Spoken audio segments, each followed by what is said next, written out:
So First Minister, how do you take going on this change here in Scotland?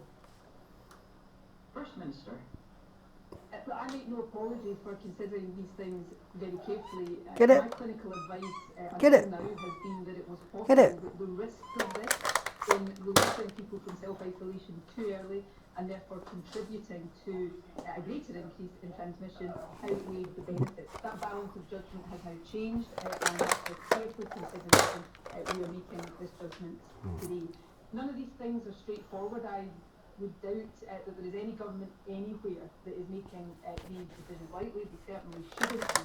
And sometimes we will arrive at different judgments for good reason.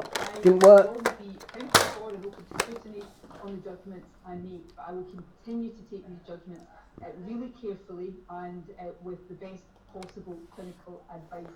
Don't leave it there. Today, the changes we are announcing, Get it? although I think they are proportionate at this stage in the pandemic, because they balance the benefits of isolation with the disruption that isolation caused.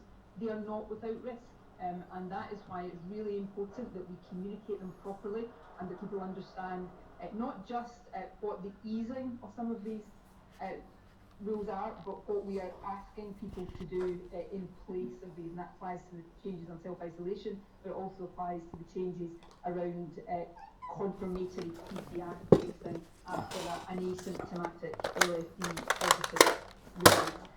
Look, Douglas Ross and I have had exchanges in the past, and I say this non-pejoratively. This is the stuff of Brittany and democracy, but